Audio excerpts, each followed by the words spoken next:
Hello all, as we continue our look into polynomials. Today we're looking at the remainder and factor theorems. Now, I gave a bit of a hint that we were moving towards this in our last video, which was when, say if we're trying to do long division with a polynomial, cubic, quartic, and you weren't given the original divisor, how do you find that divisor so that we're going to end up getting something that factorizes nicely? Now, the easier questions, they give it to you, but sometimes we may not.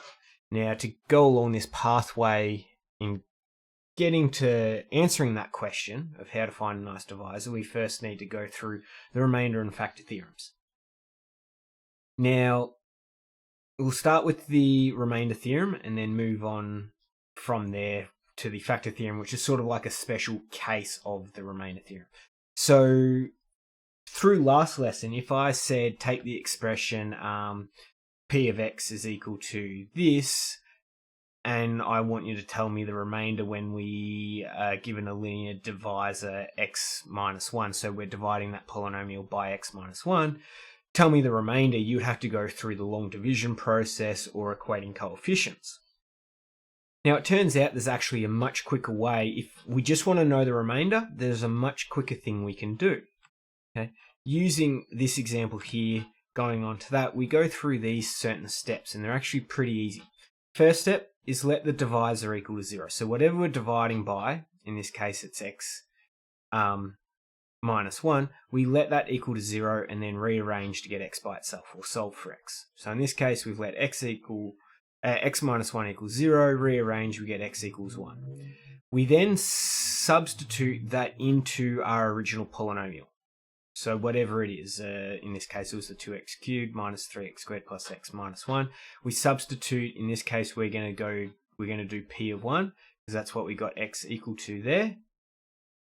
Substitute it in, go all the way along, and it turns out whatever answer we get is the remainder. And that holds always. Now, the one caveat to this is this needs to be a linear divisor. So we can't get it to work at the moment if we had, say, we're dividing by x squared minus 4. Then we can't, because when you try and let that equal to 0, we'd get x squared minus 4 is equal to 0. We get x squared is equal to 4. So we'd get x is equal to plus or minus 2. We get two solutions. It becomes a lot trickier. So we can't use this shortcut for non-linear divisors, but for a linear divisor we can. Just let it equal 0, whatever we get, substitute it in, and whatever we get at the very end, that is our remainder, and that holds always. So let's go through a couple examples. So find the remainder when this polynomial is divided by, and in the first case it's x plus 2. So I'm going to let x plus 2 equal to 0, so I get x is equal to negative 2, and I'm going to then find p of negative 2. So p of negative 2 is equal to 3 by negative 2 cubed minus by 4 by negative 2 squared plus negative 2 plus 5. That gives me negative 2 cubed is negative 8, so we get 3 by negative 8, which is negative 24. Negative 2 squared is 4, so that's going to be minus 16, minus 2 plus 5. Negative 24 minus another 16 is negative 40, minus 2 is negative 42, then add 5 is negative 37. Therefore, the remainder is equal to negative 37, as per the remainder theorem. And we can just do the exact same for this next example. So, same thing, I'm going to let this divisor equal to 0. So I'm going to let 2x minus 1 equal to 0. I get 2x is equal to 1, and so I get x is equal to half. So I need to find p of half.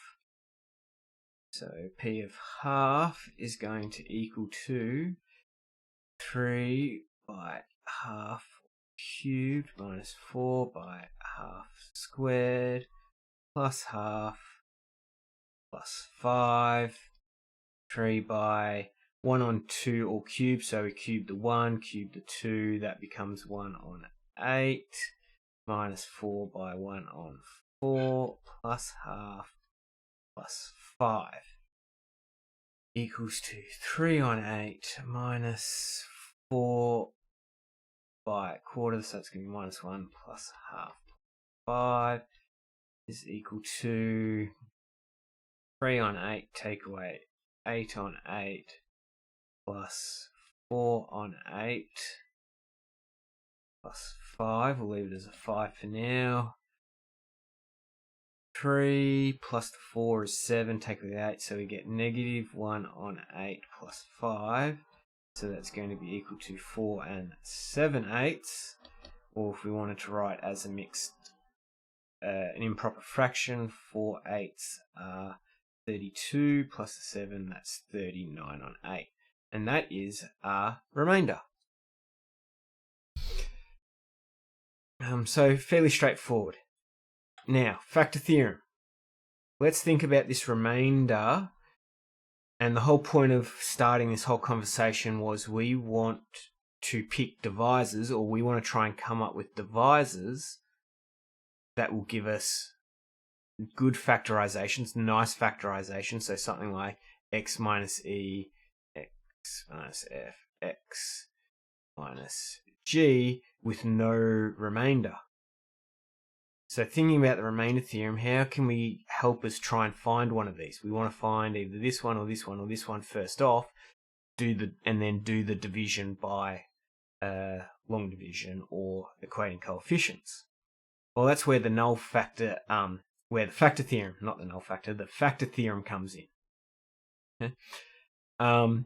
So a factor is defined by if we divide a polynomial by an expression and end up with no remainder, or a remainder is 0, that thing we divided by is considered a proper factor. A factor. Ugh, I can't speak today. Okay. So if it produces 0 remainder, it's then clearly defined as a factor. So can we use that remainder theorem backwards, or at least figure out if what we're trying to check is that going to be a factor, or is it just a regular divisor? So decide whether x minus 3 is a factor of p of x. So I'm going to let x minus 3 equal to 0, so I get x is equal to 3. So I'm going to find p of 3, which is equal to 3 cubed minus 4 by 3 squared plus 3 plus 6. Which is equal to 3 by 3 is 9 by 3 is 27. Take away 3 squared is 9 by 4.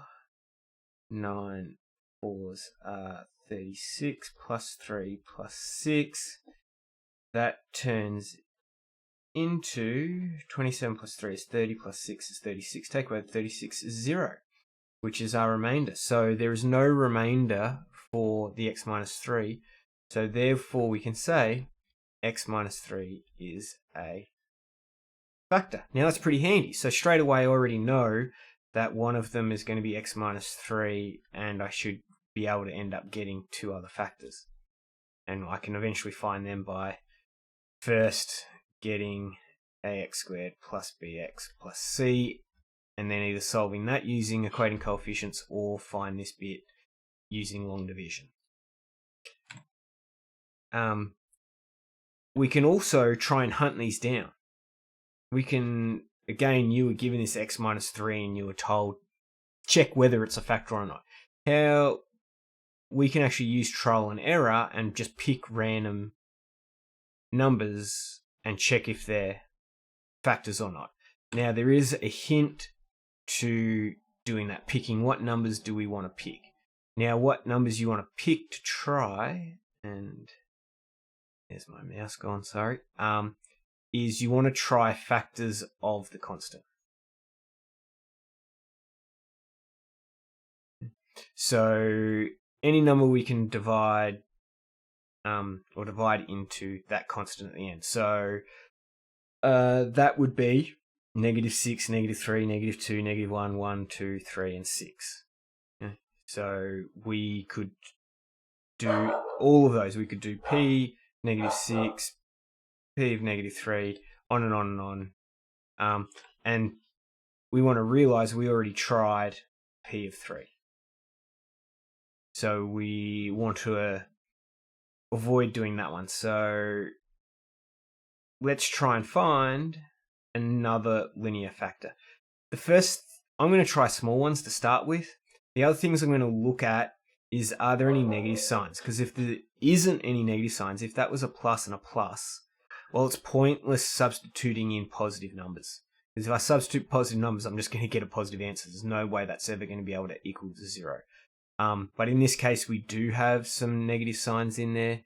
So even putting a positive in, it might balance out. So I'm just going to try p of 1 and go through here. So if you need to, I actually can't remember what the numbers are that work, but if you need to, fast forward through. But it is a trial and error process. So p of 1 is equal to 1 cube.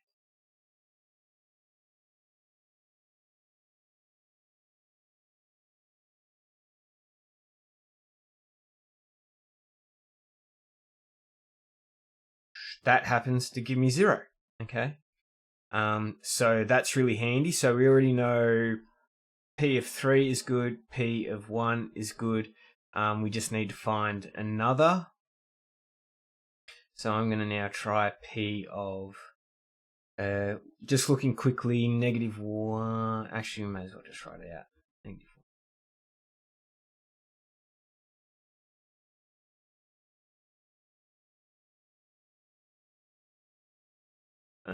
That will give us 1 minus 2 plus 5 plus 6. And that does not equal 0, so we can just stop there. We can also try, let's try 2. Q cubed minus 2 by 2 squared minus 5.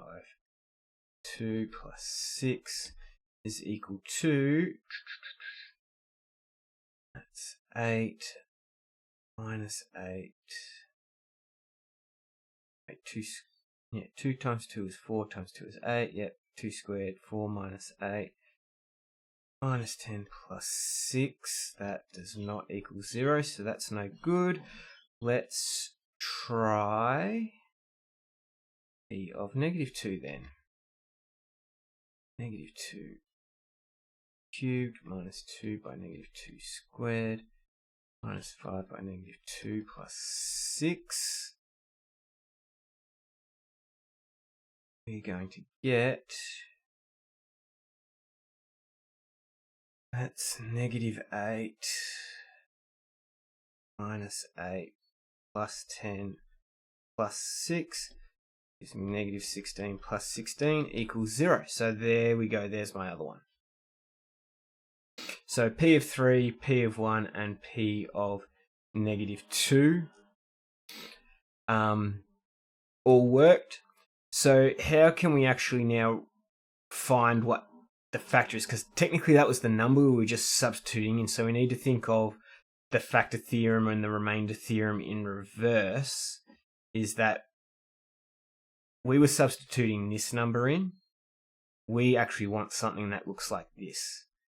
So the way we go about that, the long way is that we'd go, well, 3 is equal to x, and I want to make this whole thing equal to 0, so I would then get 0 is equal to x minus 3, and that, and I was using this one, that is my linear factor.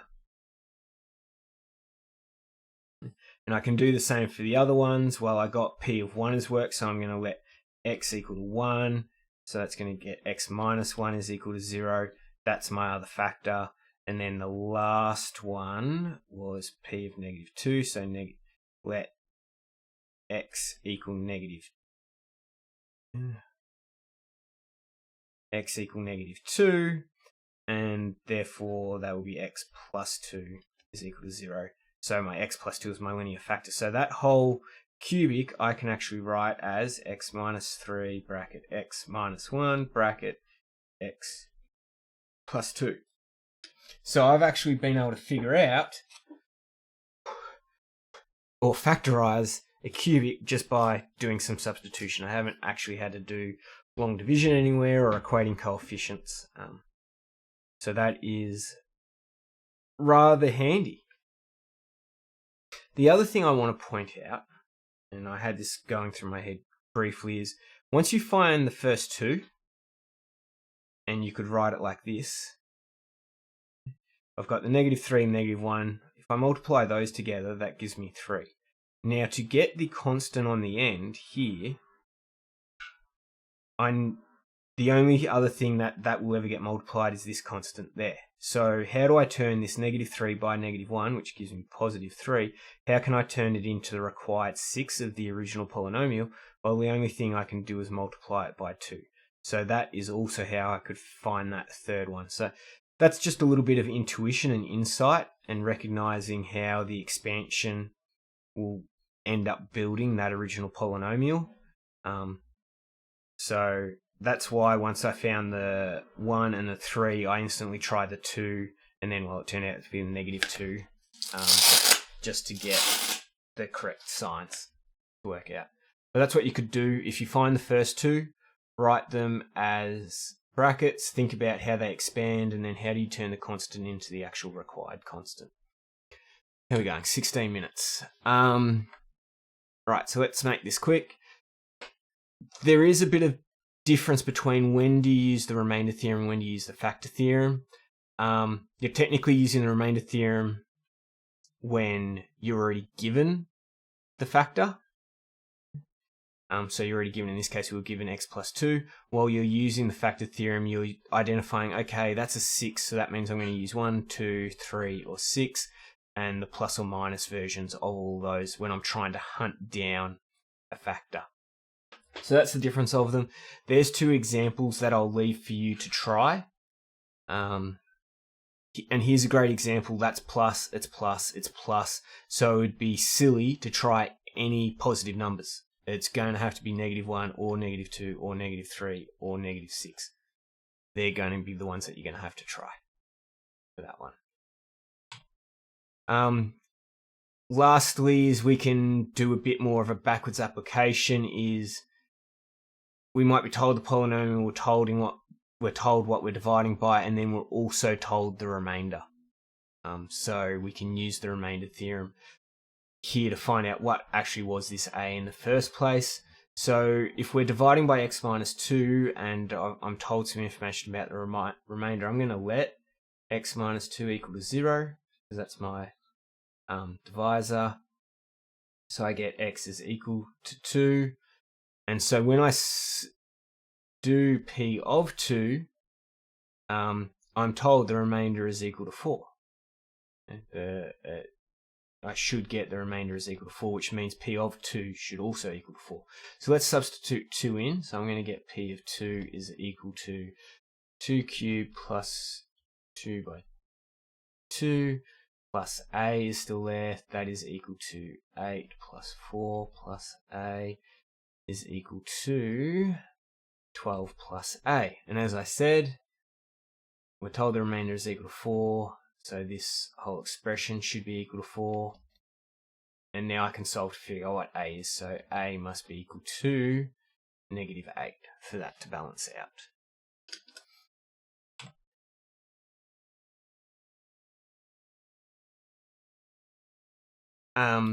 Similar sort of thing. We're told they're exactly divisible. These factors x minus, or these linear expressions, x minus 1, x plus 3 are exactly divisible.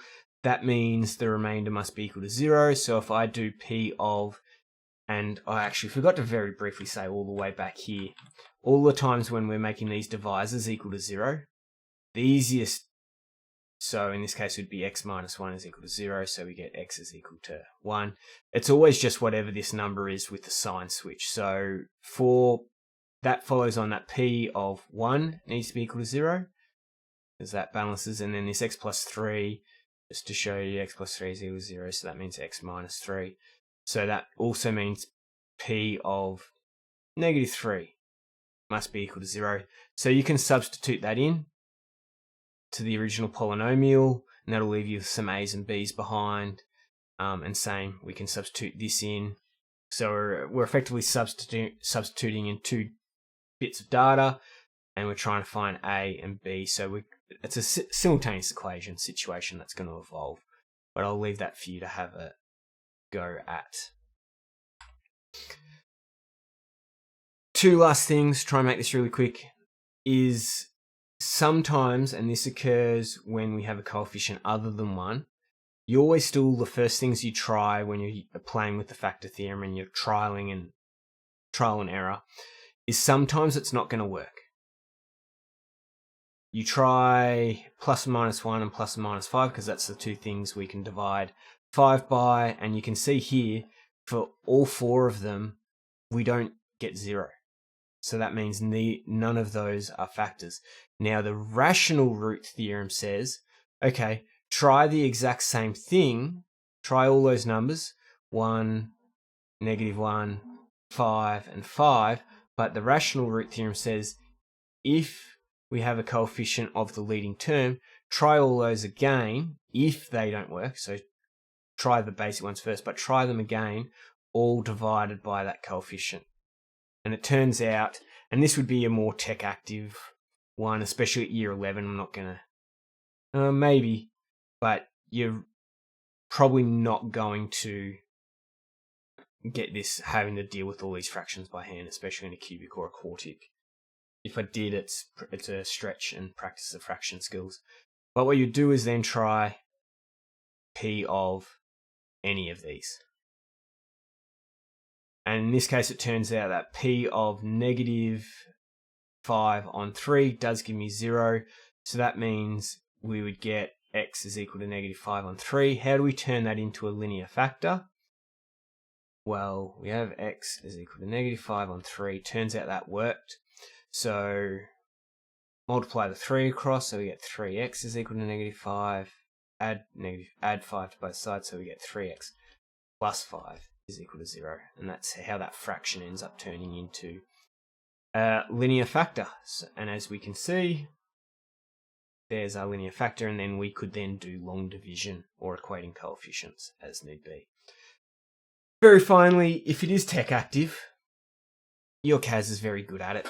So a quick example, go into the main, and it says put in the expression and then use the interactive, but it's also in the action, and I'm sort of transforming what the expression looks like. So transformation, and I want a factor, and then I can just type in what I want. So that previous example was 3x cubed plus 8 plus 8x squared plus 2x minus 5. I put that in, and there we go, and it finds that it gets 3x plus 5, which is what we found, and then x squared plus x minus 1. And I'm guessing that's as far as you can factorize, because if I then try and factor that, we'll see, can't be factorized any further. So that's as far as that one could be factorized. If we do the example, we get same thing, factor 2x cubed minus 7x squared plus 16x minus 15, those brackets, and there we go. That's as far as it can get factorized. So that's really handy. That can do all that work for us. So that's great for quadratics, cubics, quartics, anything. Really handy skill. That's it. The 2 big takeaways are remainder theorem and then factor theorem. And factor theorem is great for hunting trial and error to get your first factor. Once you've got your first factor, you can then do long division or equating coefficients or go from there.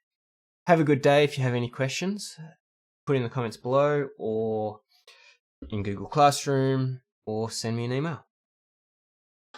See ya.